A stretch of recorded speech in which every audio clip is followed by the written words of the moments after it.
Exatamente, pessoal, muito obrigada. Obrigada por terem vindo. Sejam bem-vindos aí em casa. Pessoal, vieram ao programa certo hoje, porque hoje o programa é levezinho. É mesmo. Senhoras e senhores, hoje é tudo mais leve. Estou bem disposta. Quero toda a gente bem disposta aí em casa e aqui no estúdio. Digo-vos mais. Estou bem disposta hoje que eu sou menina para saltar daqui... bora fazer isto? Sou menina para saltar daqui e mostrar-vos o cenário do Big Brother, que é mesmo aqui ao lado, atrás da cortina. Bora lá, 2 a 2, atrás de mim, bora! Oh, menina cautela, para tudo, se faz favor, quietinha, e se não quer que eu vá aí resolver isto de outra maneira. De outra maneira, Cristina? Cristina Ferreira, senhoras e senhores, uma sala de palmas. Obrigada, Cristina. Não vamos, não é? Agora vamos no final. É pena. Mas mantemos a premissa, ok? Hoje queremos positividade. Portanto, vamos começar com uma pergunta positiva. Bora. Uma pessoa pode mudar o mundo?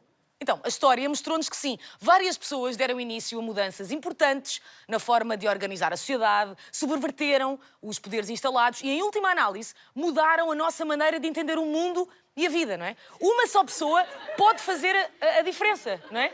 Pode desafiar regras instituídas, desobedecer ao que está escrito na lei. Hoje vamos falar de pessoas que foram contra tudo e contra todos, que agiram em vez de se resignarem. O que é que estão a rir? Que foi, pessoal? Acho que ainda não disse nada com graça. É o quê? Não, está-se bem. É o quê? Oh, Vidal, estás a dizer às pessoas para rirem outra vez? O quê? Não tô... Qual é a cena?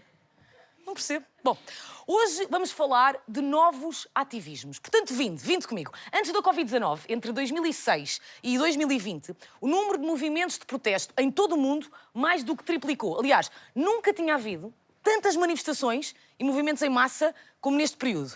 Ora bem, com a pandemia, não sei se se lembram, mas 3 pessoas já era um grande ajuntamento, não é? E isto o que é que fez? Isto potenciou novas formas de ativismo. Então, a partilha de informação online, todos fizemos isto, comícios digitais começaram a aparecer cada vez mais, o malta começou a fazer fundos de emergência em crowdfunding, os cacerolados, sabem o que é? Sabes? Porquê estás a dizer que sim? É bater panelas e tachos na varanda. Sim, antigamente isto era só no Réveillon, não é? Isto começou a disseminar-se um pouco por todo lado como forma de protesto. Montes de artistas a trabalhar de borla em live stream. Enfim, tempos de emergência sempre foram fonte de novas ideias. E aqui na Tuga, de bastante desenrascanço, não é? Hoje, para além da pandemia, vivemos tempos de guerra.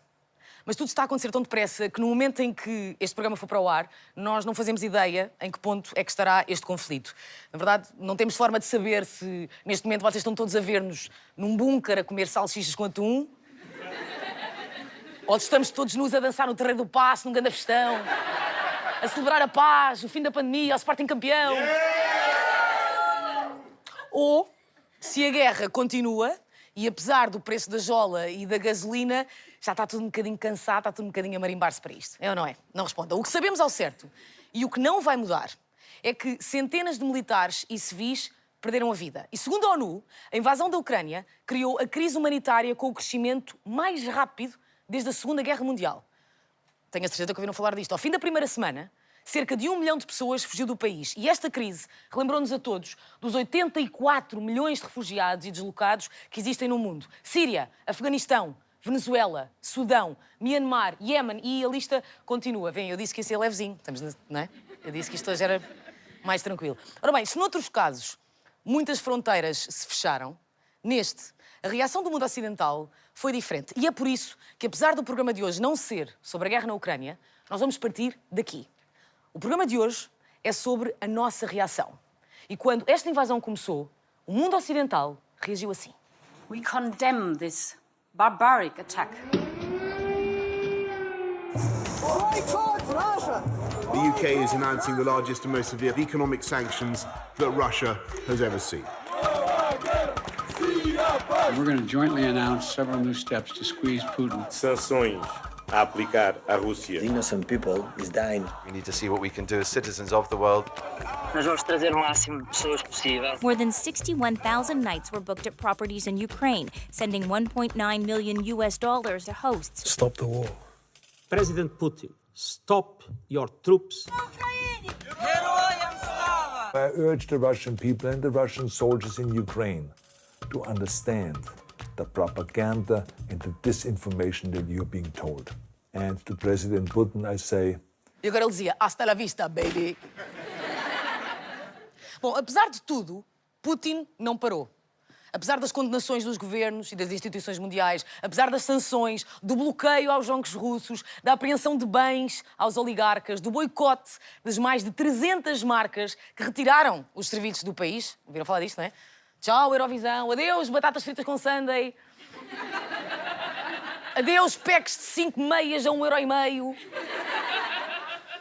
Apesar da onda avassaladora de publicações, de hashtags, de campanhas digitais de partilha de informação e de ajuda humanitária, apesar do Elon Musk ter desafiado o Putin para uma real de pancadaria, apesar dos milhares de influenciadores que mostraram a sua indignação, caramba! Apesar de Lili Canessas mostrar a sua indignação, a senhora... Nada disto parou a guerra. Porque parece, de facto, que nada mete medo a Vladimir Putin. Quer dizer, quase nada.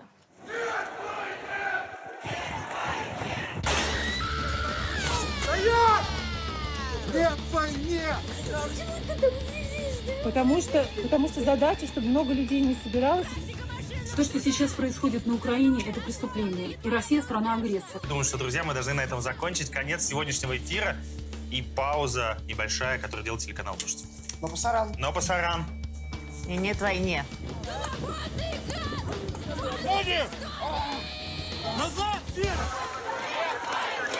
Deixem-me só dizer-vos uma coisa. Esta senhora chama-se Helena Osipova e foi presa, tal como milhares de protestantes anti-guerra, mas pelo que sabemos ainda teve tempo para sussurrar à polícia: tocas-me na boina, sinto toda, ó bófia.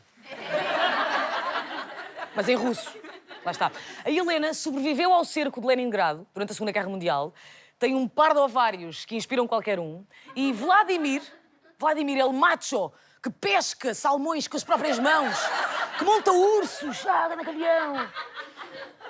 O campeão tem tanto medo daquela ativista de 90 anos que tem de mandar prender. Só uma correção. Isto é uma montagem, é verdade, foi feita uma montagem. Ele, na verdade, estava montado num cavalo, isto é a realidade, mas nós preferimos o unicórnio. Também gostámos da do tubarão. Também é ficha do tubarão. Também curti. O meteorito também está bacano. Também curti. Mas a minha preferida é a bolacha de água e sal. Não? E assim, senhoras e senhores, somos com certeza o programa da televisão portuguesa que divulgou mais montagens e memes parvos do Putin por minuto. Portanto, se eu aparecer misteriosamente a boiar nas margens do Rio Trancão nas próximas semanas, já sabeis o porquê. Vários analistas apontaram que um possível travão para este conflito poderia passar exatamente pela reação dos próprios russos. E muitos responderam à chamada. Portanto, defender uma causa, protestar e agir sobre ela, muitas vezes arriscando a própria vida, chama-se ativismo. E o ativismo, ultimamente, tem vários nomes. Helena Osipova e Helena Kovalskaya, diretora do Teatro de Moscovo, que se demitiu recusando-se a trabalhar para um assassino, nas suas próprias palavras. Mais, Olga Smirnova, estrela do Bolshoi, deixou a Rússia porque não conseguiu ficar indiferente a esta guerra. Zyuba, o capitão da seleção russa de futebol, filho de um ucraniano, pediu para não ser convocado. E Marina Ovsianikova, jornalista, foi presa depois de interromper um noticiário de um canal de televisão do Estado. Acho que todos vimos isto, não é? Com este cartaz, relembrando, o cartaz diz: parem a guerra, não acreditem na propaganda, estão a mentir-nos. E ela acrescentou mais tarde: não tenham medo de nada, eles não nos podem prender a todos. Ora, se um russo incomoda muito o Putin, 145 milhões incomodariam muito mais. O Kremlin sempre soube que a melhor arma para conter o descontentamento e a reação das cidadãs e dos cidadãos são a repressão violenta, a propaganda e a desinformação. Então, o ativismo é exatamente o contrário. O ativismo nasce da informação, de saber mais, de partilhar esse conhecimento. Daí, nós repetimos sempre a importância de privilegiar o conteúdo jornalístico assente em factos comprovados. Aliás, para mais informações, eu recomendo que vejam o programa número 1 da temporada 1 do programa Caudelar. Até porque, neste programa, as calças faziam-me um alto bumbum. E eu... Estas... Não é? Por acaso, a carreira vai descendo da pessoa, não é? A ativismo é dar visibilidade, é consciencialização, é protesto e é luta. E é por isso que hoje usamos o microcosmos da guerra na Ucrânia.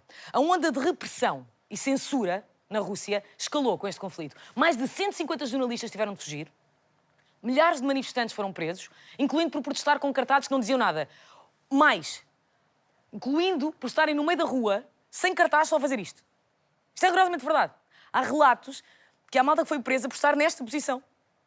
E eu estava aqui a pensar, eu sei que a minha cabeça vai para sítios estranhos, eu sei. Mas eu tenho seguido o comentário do Paulo Portas sobre o conflito. E Caneco, mostrem lá, o que é isto, né? Porque eu estava a pensar nisto e...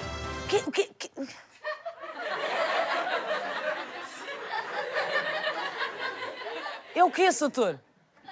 É um cozido? É um... Olá. Bem-vindos. Não compreendo. Onde é que nós íamos? Sim. A onda de repressão e censura.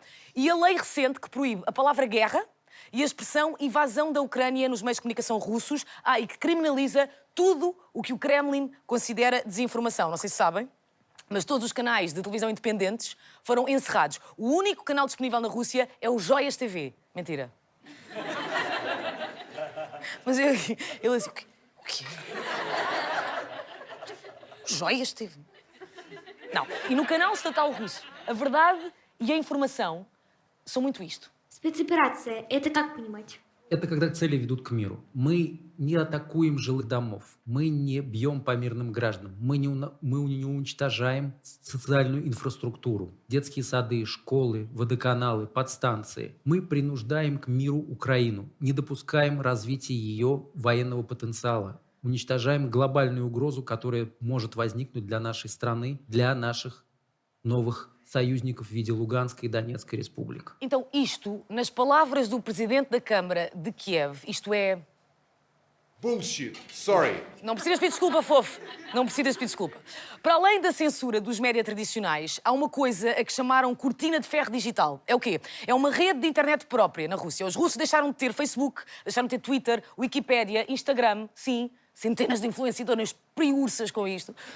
E uma nota para os mais novos que nos acompanham, o TikTok funciona, sim, mas os utilizadores só podem ver conteúdo russo e antigo. Portanto, na ausência de redes sociais, nasceram novas formas de ativismo para furar esta cortina de ferro digital. Desde formas mais criativas e mais insólitas, não sei se ouviram falar disto, mas tipo, houve malta que pirateou estações de carregamento de carros elétricos, estão a ver, e passaram a mostrar a mensagem que se ao Putin, temos de ser precisos. A tradução. Se for Putin, glória à Ucrânia. Houve malta que entrou em sistemas de vigilância. Vigilância é bom. Em sistemas de vigilância de espaços públicos russos e colocou mensagens que denunciavam os alvos civis. Nos sistemas de vigilância, nas câmaras de vigilância. Então, chamam a isto hacktivismo, que sim, vem de hacker, mas há outros exemplos destas novas formas de ativismo que não são, crime. Houve malta que deixou críticas. Sabem aqueles sites e aplicações de restaurantes? E de viagens. Então a malta, em vez de ir lá fazer a crítica a dizer o Strogonoff estava ótimo, começaram a escrever as forças russas estão a bombardear alvos civis, abram a pestana, para avisar o povo russo. Até o Tinder se tornou numa nova forma de ativismo. Na famosa aplicação de encontros, badalhoquice e pouca vergonha, houve quem mudasse a localização do telemóvel para Moscovo para conseguir falar com russos e com russas, não para marcar trungalhunga, mas para denunciar a guerra. Só mais um. Vocês sabem aqueles jogos muito parolos cá na internet que é... que famoso ditado é este? Adivinha com emojis, sabem? Tipo, filme, ditado. Tipo, o que é isto? Cavalo dado não se olha o dente. Tipo, em terra de cego, quem tem um olho é rei. Este é o meu preferido, que é... Quem não chora, não mama.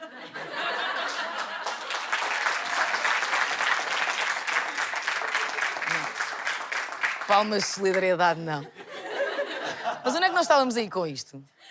Já sei, ok. A cena é, sendo que convocar manifestações é proibido, os russos começaram exatamente a usar sequências de emojis para despistar o crivo do governo. O que isto que vocês estão a ver é uma mensagem a marcar uma manifestação na Rússia. Isto é verdade. Então, os russos codificam mensagens para ludibriar algoritmos governamentais. Se fosse um Tuga, era o quê? Era uma avioneta. É o que a gente faz. Dá para a Costa, para o Big Brother, dá para bué de cenas. É tudo. Era isto que a gente faria. Somos diferentes, mas somos especiais à nossa maneira.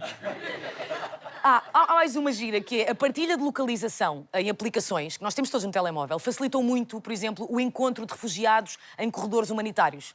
Mais, malta que arrendou casas no Airbnb, ok, mas não tinha nenhuma intenção de ir para lá passar férias, só queria pagar para ajudar os proprietários ucranianos. Isto aconteceu. As Pussy Riot, não sei se conhecem, é um grupo ativista russo, colocou à venda um NFT com a bandeira da Ucrânia, que já angariou mais de 7 milhões de dólares. E perguntais vós, que tendes mais que fazer da vidinha, porque trabalhais, não é? E a vossa vida não é isto. Mas que raia que é isso do NFT que eu já não posso nem ver, ó, Cotela? Eu percebo, eu própria quando vejo aos espelhos digo assim... Então, o NFT é a sigla para Non-Fungible Token. Em português, é registro não fungível. Eu sei, não ajudei um boi. Mas, para não entrar em pormenores que vos vão adormecer e provavelmente fazer com que eu seja despedida por estar a falar deste tipo de coisas no sábado à noite, NFT é tipo um fecheiro digital que é feito com um código único. Estão a ver? Tipo, não há um código igual àquele. É uma espécie de obra de arte digital. Eu dou-vos um exemplo. Sabem aquela imagem do cão, bem conhecida? Esta. Então, isto foi comprado como NFT por 3,5 milhões de euros. E pessoal, há muito tempo que a internet não serve só para coisas destas.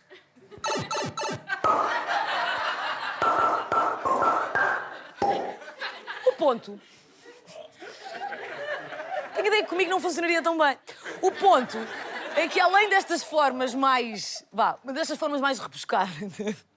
Bateu, não foi? Bateu. Eu própria disse e senti-me logo mal. Além destas formas mais rebuscadinhas, o digital tornou-se, de facto, uma das plataformas mais rápidas e mais agregadoras da ação coletiva, através de ferramentas que nós usamos todos no nosso dia-a-dia, pessoal. Mailing lists, publicações, as histórias, stories. Também contam. Apesar do pessoal dizer que não contam, contam e muito. As petições online, até o raio dos filtros, ajudam a tornar um conteúdo viral, a aumentar o alcance e a criar o buzz e o awareness, que são palavras inglesas, que significam para fazer o chinfrim, para chegar a toda a gente, que a mim ninguém me cala. Mas faz a diferença, faz mesmo. Tornou as manifestações e protestos em massa mais fáceis de organizar, porque conseguia juntar muito mais pessoas muito mais rapidamente. Agora, foram críticas apontadas a isto, e uma das críticas apontadas é exatamente, muitas vezes, a falta de liderança das manifestações que são organizadas no online, a falta de organização hierárquica, que pode inviabilizar as negociações mais formais com as instituições. Isto é uma forma muito bonita e sofisticada de dizer que, imaginem, está a haver uma manifestação, estão a ver? E chega alguém e diz, então, está bem, ok, então quem é que vai reunir com o Marcelo? E aquilo foi organizado online, é tipo, então é o Almeida _89? Não, é o @SLB até morrer 03. Percebem? Pode ser um bocadinho confuso. Outra crítica é o risco de reduzir algumas causas à tendência da semana. Estão a ver? Isto acontece, sim. Mas também é verdade que um simples hashtag pode propagar uma causa e prolongá-la no tempo com consequências muito reais. O maior exemplo disto foi, sem dúvida, o movimento Black Lives Matter, ok? O Black Lives Matter nasceu de um simples hashtag, criado por 3 mulheres, em 2013, e tornou-se um movimento mundial, hoje em dia, que agrega várias causas, como a violência racial, sim, a discriminação, a causa LGBTQI+, e até redes comunitárias. O movimento tem redes comunitárias que faz apoio efetivo, tipo distribui comida a minorias. Faz muita diferença. Há outros hashtags que todos conhecemos. O MeToo, hashtag MeToo, o hashtag Je suis Charlie, Marielle presente. Em Portugal, também temos vários. O movimento que se lixa a Troika, não sei se se lembram. Eu sei, não é tão, não é? MeToo, que se lixa a Troika. Não é? Nunca ninguém pensando. Mas este movimento foi convocado no Facebook e encheu as ruas do país em 2012, na que foi considerada a maior manifestação desde o 25 de Abril. Mais um, lembram-se do movimento Unidos pelo Presente e pelo Futuro da Cultura em Portugal? Plena pandemia, que aconteceu. Houve vários artistas e várias pessoas que inundaram as redes sociais com algumas dessas fotografias e, sim, conseguiu mobilizar milhares de pessoas da área, entrou na agenda dos média e pressionou o Ministério a tomar medidas pelo setor que, na verdade, não foram grande coisa. Nós podemos dizer que não foram grande coisa? Depois cortamos na edição, não é? Só mais um exemplo, que também teve influência portuguesa, sim, senhor. Agora, teve influência portuguesa, se calhar fui só eu, mas juntou hashtags, manifestações, petições online, publicações por todo o mundo, o movimento Free Britney, pessoal, ok? Foi o grande impulsionador para a libertação de Britney Spears, que estava sobre a tutela do pai há 13 anos. E agora, Britney é livre! Livre! Livre! Voa, amiga! Voa! Bora, Sol! Voa, amiga! Voa! Vai, Britney! Ah! Vai, amiga! O mundo é teu! Posso interromper? Pode interromper? Claro que pode, doutor. Então, por amor de Deus, claro que pode. Era o que faltava. Se estiver a interromper, posso voltar mais tarde. Não está a interromper nada, então. Não está a interromper nada. Senhoras e senhores, é o Dr. Ricardo Campos, investigador principal do Centro Interdisciplinar de Ciências Sociais da Universidade Nova de Lisboa. Doutor, bem-vindo. Joga aí, Vidal. Então, doutor, eu tenho uma pergunta. No dicionário, credo, entre outras coisas, ativismo é propaganda ativa do serviço de uma doutrina ou ideologia. A pergunta é, o ativismo é ideológico, doutor? É esta a pergunta, desculpe. O ativismo envolve lutar por um conjunto de causas, de princípios, de valores, e, nesse sentido, pode ser considerado ideológico num ponto de vista muito abrangente, muito lato. Não tanto ideológico naquele sentido mais convencional que nós estamos habituados, em que dividimos entre a esquerda e a direita. Doutor, nem a propósito, já que toca no assunto, a ideia de vir para a rua gritar sempre foi um bocado sinónimo de escardalho, não é? Hippies que não querem trabalhar. Ainda é assim? Ou manifestações de extrema-direita alteraram um bocadinho este conceito? Já que falou de esquerda-direita, pergunto já.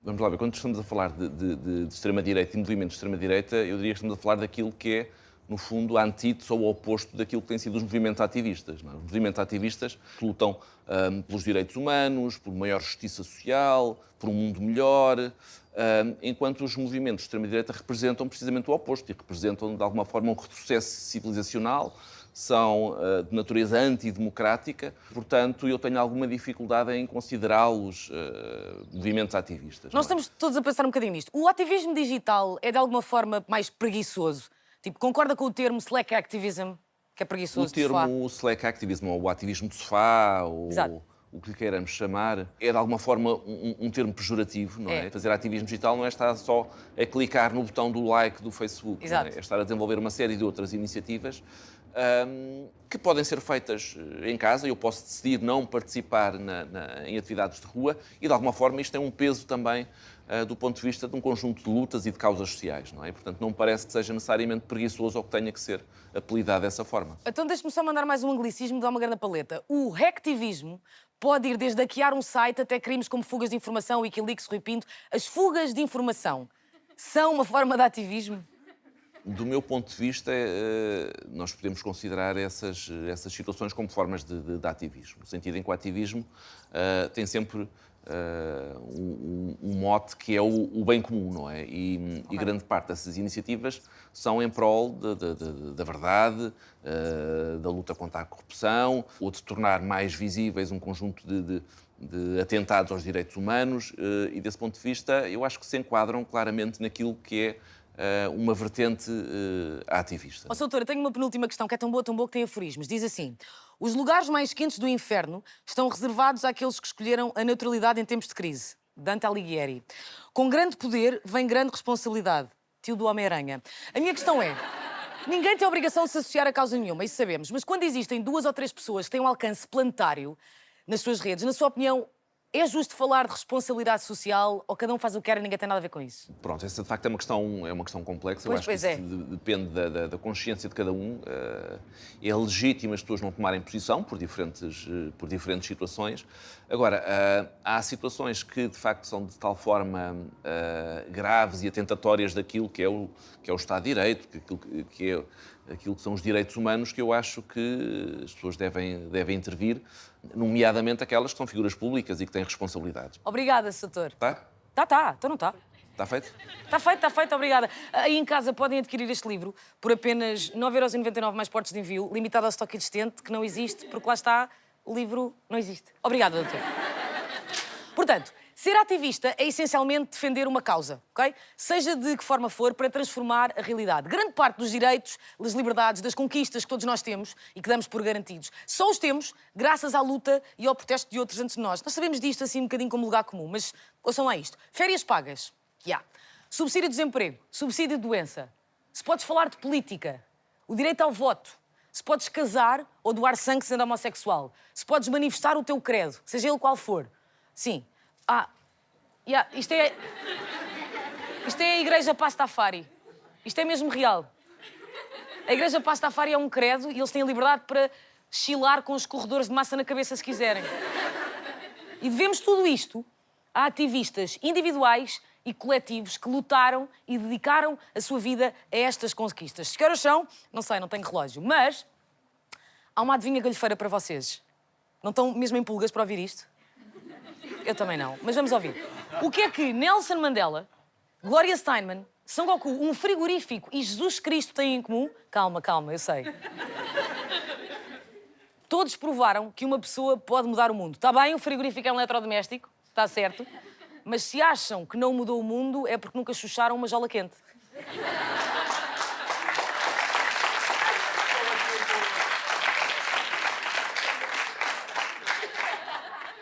Identifique-me com essa causa!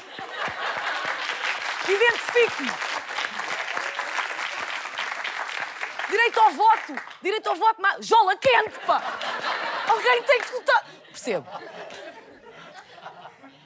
Todas estas personalidades que vocês estão a ver aqui, neste momento, começaram o seu legado com um momento de coragem individual que desencadeou grandes movimentos e revoluções. Rosa Parks, essa senhora que está aqui. Rosa Parks recusou levantar-se no autocarro para dar lugar a um homem branco e iniciou o movimento contra o racismo. A portuguesa... Está aqui, exatamente. A portuguesa Carolina Beatriz Ângelo contornou a lei e votou numas eleições quando as mulheres ainda não o faziam, começando a luta pelo direito de voto das mulheres, em Portugal. Gandhi, onde é que está o Gandhi? Ali. O Gandhi está sempre vestido... É aquele pequenote que nunca passou pelo drama matinal. Que raio que eu vou vestir hoje, não é? Está sempre igual. Gandhi caminhou quase 400 quilómetros para apanhar sal numa marcha que se tornou emblemática na luta pelo fim do domínio colonialista britânico. Até Galileu, cadê o Galileu? Está aí. Até Galileu enfrentou a Inquisição para provar que a Terra girava em torno do Sol. Só deixar um grande beijinho para aquela malta que acredita que a Terra é plana. Pessoal, nunca desistam dos vossos sonhos, pá. Porque sim, uma pessoa pode mudar o mundo, Marco Paulo. Como assim, Marco Paulo? Mena, estás a falar de Marco Paulo agora assim do nada? Sim, chuta, Milton. Ninguém poderá mudar o mundo. É mentira! Não é verdade, Marco Paulo. E se a Ana Marques não pode, alguém tem de dizer é mentira. Pá, desculpem. É como aqui uma pessoa que tentou iniciar o movimento de palmas, mas não conseguiu. Porque ela pensou, sim, estamos a falar a TV, eu vou conseguir. Malta!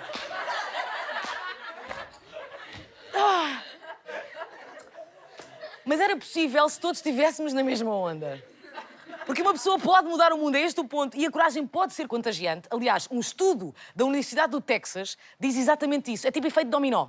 Imaginem, ver alguém executar uma ação que é benéfica para a sociedade motiva e inspira os outros a fazerem o mesmo. E como vimos há bocadinho, antes da internet, o ativismo tradicional já mudava leis, já mudava políticas, já impedia e desencadeava guerras e alertava para desastres ambientais através de manifestações, marchas, cordões humanos, greves, comícios, palestras, manifestações artísticas, cartas, petições em papel ou o boicote a empresas. Deixe-me só dar-vos um exemplo que é bom, que é a Greenpeace. A Greenpeace, com 50 anos de existência, luta contra a poluição, contra a crueldade animal, a preservação da natureza. E é um dos grandes exemplos de protestos não violentos que envolvem milhões de pessoas por todo o mundo. Das muitas ações que envolvem desobediência civil, eu queria destacar aqui ações como saltos de parapente do teto do Banco Central Europeu ou, o meu preferido, nus no gelo.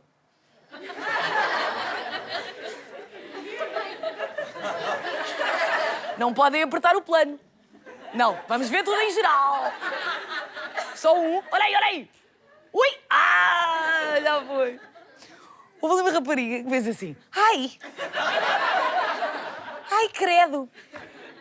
Muito bem, sim, senhor. Sim, senhor. Sim, senhor. Senhora provedora, um beijinho muito grande. Podemos seguir? Vamos embora.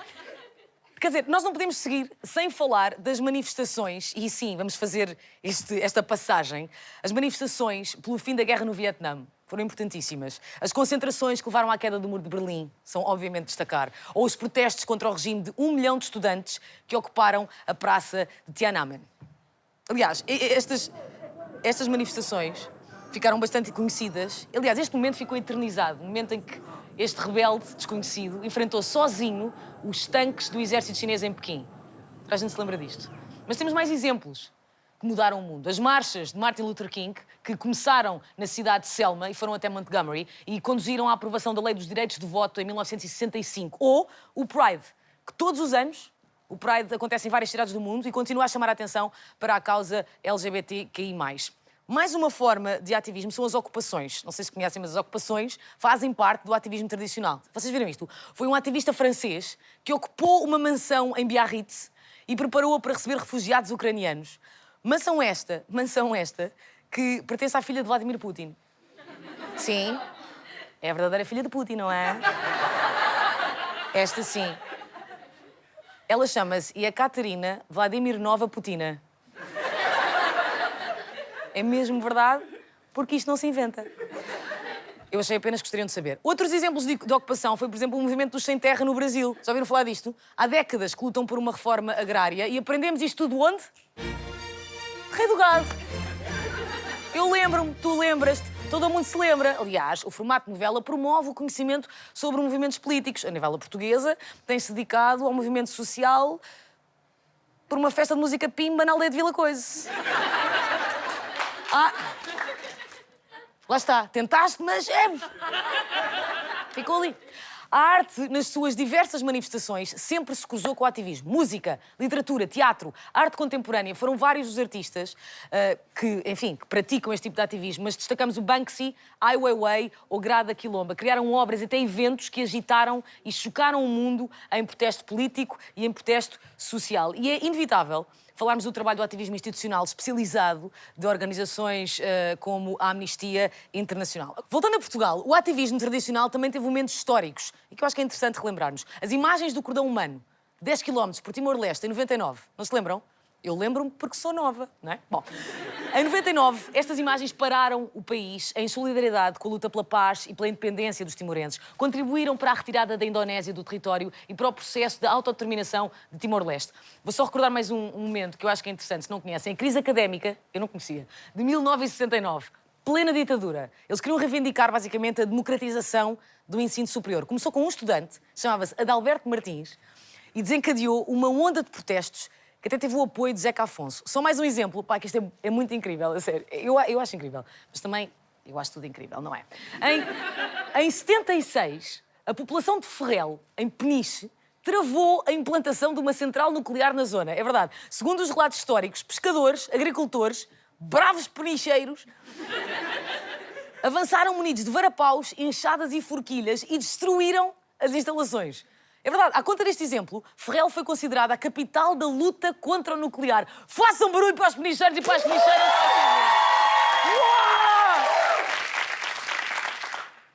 Obrigada. De todas as formas de reivindicação e de luta que nós falámos até aqui, uma das mais rápidas e mais eficazes para fazer chegar a tua causa à Assembleia da República, na verdade, junta o ativismo tradicional ao ativismo digital. Estamos a falar das petições, ok? E basta uma breve viagem às plataformas online para encontrarmos petições que verdadeiramente fazem a diferença, como esta, que quer eleger Fernando Mendes como o homem mais sexy de 2015. Ninguém pergunta, mas eu respondo sim. Ainda é possível subscrever e fazer justiça. Concretizando este sonho nacional que é eleger Fernando Mendes como o homem mais sexy de 2015. Mas escutai, sim, é possível entregar uma petição com a lista de assinaturas em mãos na Assembleia. Qualquer um pode fazê-lo. Mas existem várias plataformas digitais que são surpreendentemente eficazes. São mesmo. É possível criar petições no próprio site da Assembleia da República, na petição pública ou na Europeia Open Petition, ok? O Parlamento, atenção, o Parlamento não aceita petições inconstitucionais, ou muito estúpidas, mas tirando isso, qualquer petição com um mínimo de 1000 assinaturas é admitida, publicada em Diário da Assembleia, e os peticionários, sim, são ouvidos. Se tiveres mais de 7500 assinaturas, ou se a comissão que recebe as petições achar que a tua merece ser analisada, esta é apreciada em plenário. Daqui podem acontecer uma destas 4 coisas que eu não vou explicar, porque eu antes de entrar mandei um shot de vodka.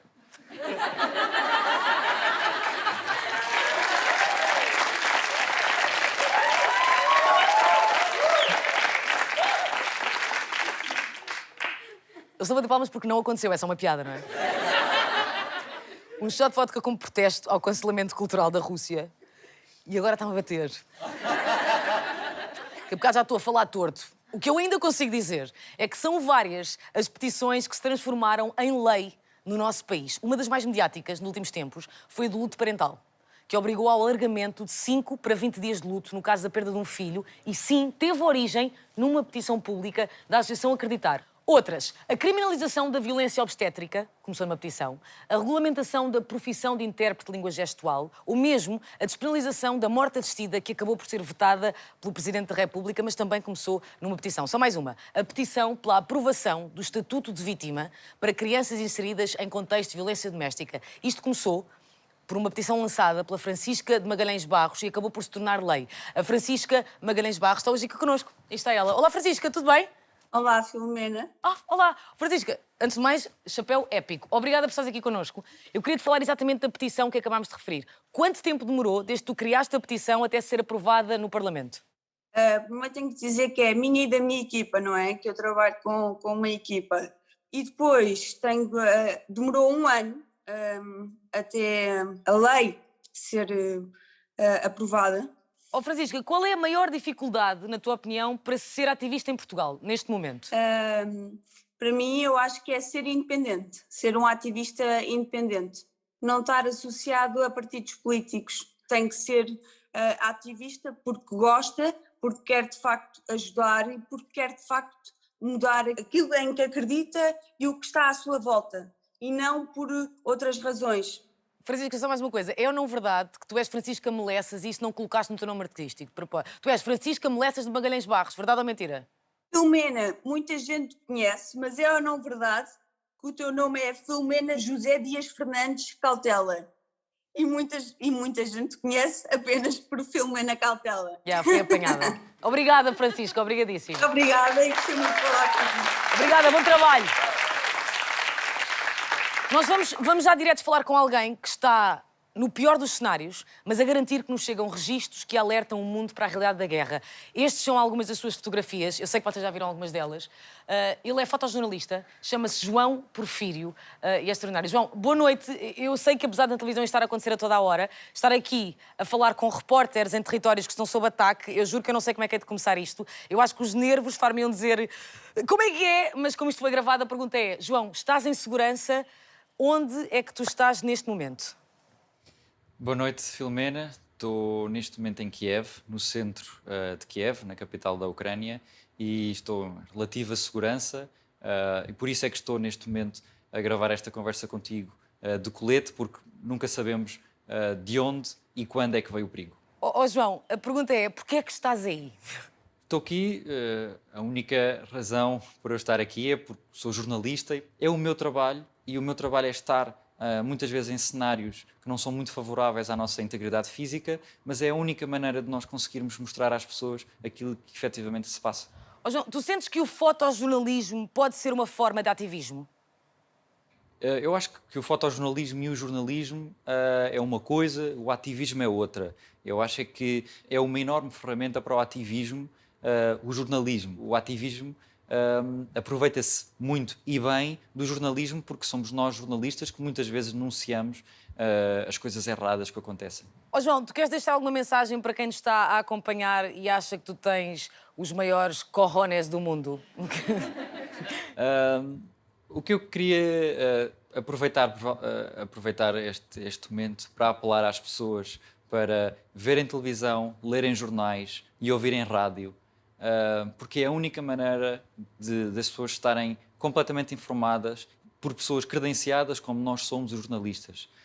E o facto de termos jornalistas neste momento na Ucrânia a reportar esta guerra na primeira pessoa para vocês que estão aí em casa, a única maneira de nós estarmos aqui é vocês verem os nossos trabalhos, porque isso vai fazer com que nós continuemos aqui para vos dar a informação fidedigna do que se está a passar. Obviamente não é pelo Facebook, não é pelo Twitter, não é pelo Instagram que vocês vão ficar informados e, portanto, continuam a ler notícias. João, obrigadíssimo por ter estado connosco. Muito obrigada. Obrigado, Mena. Beijinho.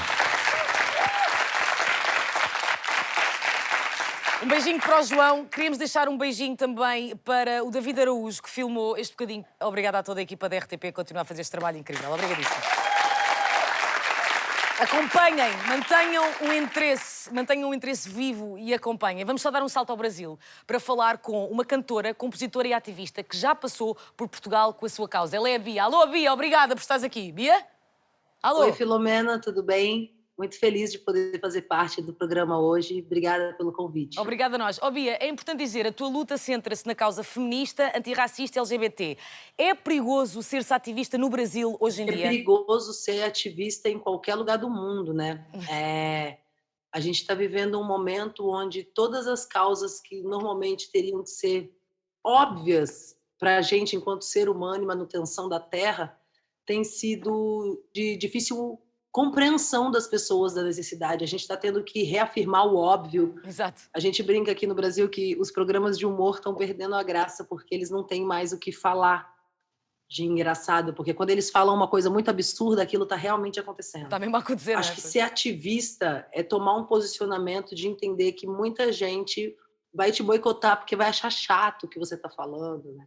E no Brasil, que é o país que a cada 23 minutos um jovem preto é assassinado pela polícia, é um país onde uma parlamentar como Marielle Franco é assassinada em pleno centro da cidade, 4 anos sem saber quem foi que mandou matar Marielle. Então eu acho sim que é um risco ser ativista. Bia, obrigada. Eu que agradeço. Muito feliz de poder ter essa troca por aqui. Fazemos mais esta paragem. Eu queria fazer só uma pergunta a 2 músicos que fazem do fado ativismo. Eles estão cá. São os Fado Bicha. Vamos estar com o Lila Tiago e o João Caçador. Alô! Olá, Fado Bicha! Olá, meninos! Olá, Mina! Olá! Olá, Portugal! Queridos, a vossa música, a vossa estética, o vosso nome tem uma conotação ativista. O Fado Bicha vai além da música sobre a femisa e da letra. A vossa própria existência já é um statement? A nossa essência é um statement e é uma forma de resistência e de sobrevivência, num meio onde é muito escasso as referências queer, no nosso caso, quer no fado, quer na arte e na cultura em geral em Portugal. Portanto, mais do que um statement, é um ato de resistência. Olha, vocês têm mais manifestações de solidariedade ou de protesto contra vocês? Acho que de solidariedade. Eu diria que de solidariedade. Solidariedade e mais do que solidariedade, entusiasmo e de excitação. Claro que, obviamente, há muitas manifestações de repúdio e de não aceitação e de nojo e, enfim, muitos outros sentimentos negativos, mas eu acho que nós sentimos muito apoio e sentimos que aquilo que nós fazemos tem um impacto específico, um impacto concreto. Obrigada por terem estado connosco, caríssimos. Obrigada a nós. Fado Bicha, senhoras e senhores. Um aplauso. Nós estamos quase a terminar, mas queríamos só fazer... se vocês não conhecem, conheçam hoje a Chay. A Chay é líder indígena e ativista da etnia Surui. Alô, Chay, você está por aí? Oi, Filomena. Alô, Chay. Chay, antes da pergunta, pode só explicar o seu nome completo? Meu nome é Walela Roichay, que significa mulher inteligente em Tupimondé, a língua do meu povo. E eu luto exatamente pelo direito do meu povo e de todos os povos indígenas do Brasil. Chay, em que momento é que tu sentiste que tinhas de ser ativista? Eu acredito que eu não senti, né, que eu tinha que ser ativista, mas que foi uma coisa que aconteceu devido também a todos os ataques, né, que nós, povos indígenas, estamos sofrendo aqui no Brasil. E eu não poderia ficar parada, né, diante de tudo isso. Então, eu decidi entrar para essa luta que significa o ativismo. Hoje, os obstáculos que nós, ativistas aqui no Brasil, passamos são vários, né? Desde as ameaças até a nossa própria criminalização por parte do governo. Mas se o ativismo vale a pena, eu diria que vale, né? Porque a gente está lutando pela coisa que nós temos de mais importante, que são nossos territórios, são nossas vidas, é a vida das nossas famílias, é a nossa cultura, é pela nossa comunidade. Chay, obrigada por ter estado connosco. Obrigada pelo convite e tchau. Tchau, Chay. Tchau. Obrigada. Se quiserem ajudar de alguma maneira, informem-se, procurem a Chay, vale a pena. A última pergunta que eu tenho é para uma escritora, jornalista síria, ativista dos direitos humanos e que está exilada em Paris depois de ter sido detida em 2011. Vem, acabamos na Síria, é mais levezinho. Nós temos connosco Samar Yazbek. Olá, Samar. Hi, I'm Samar Yazbek, yes. Obrigada por estar aqui connosco. A Samar vai responder em árabe, mas como eu não tenho estudos, vou fazer as perguntas em português. Samar, o que é que todos os que nos estão a ouvir neste momento podem fazer no curto ou no longo prazo para contribuir para a tua luta? أهم شيء نحن بنقدر نقوله الآن إنه نحكي الحقائق. أول شيء ممكن نوثق ما حصل بالجرائم اللي ارتكبها. ثاني شيء نعلي الصوت عاليا ولا نفقد الأمل بأنه نحكي حقائق ما حصل. ثالث شيء إنه نقدم وثائق حقيقية عما حصل في سوريا. هلأ أكثر من أي وقت مضى نحن معنيين بقضايا حقوق الإنسان وبقضايا المعتقلين، جرائم الحرب واللي تمثلت أخيراً بالحرب أوكرانيا وبتعرض جزء من ما حصل بسوريا. الآن مطلوب مننا كنشطاء، ككتاب، كمثقفين، مطلوب منا نعلي الصوت عالياً ونحكي عن هذه الحقائق من أجل العدالة بقضية الشعب السوري. إذا ما قدرنا نعلي الصوت عالياً لنقول حقيقة ما حصل، فهذا سيكون نهاية ما يسمى بالإنسانية. Samar, muito obrigada por ter estado connosco. بحب كثير أتشكرك لأنه مهتمة بالقضية السورية بالوقت اللي العالم كله نسي القضية السورية ونسي معاناة الشعب السوري. فأنا شكراً جزيلاً لك. Obrigada, Samar. Uma grande salva de palmas. Obrigada pelo seu trabalho. Apesar de ser impossível prever o que vai acontecer a longo prazo, com mais tecnologia e mais informação, nós sabemos que o poder popular não diminuiu, muito pelo contrário. E esse poder pode ser usado para o bem ou para o mal. Nós sabemos que é impossível envolvermos em todas as causas, em estarmos em todas as lutas e em sermos coerentes em todas as frentes. Mas se o mundo te atropela, se a realidade às vezes te consome, é respirar fundo e talvez lembrar Jane Goodall. You cannot not be depressed if you look around at the problems of the world. That's why, the message is, don't think globally, act locally. Act locally first. See that you can make a difference. And when you see that you make a difference, you want to do more. And so taking that first step gives you hope that your actions do make a difference. And then you want to do more. And as you do more, it's like a feedback loop and you inspire others. Boa noite. Até a próxima.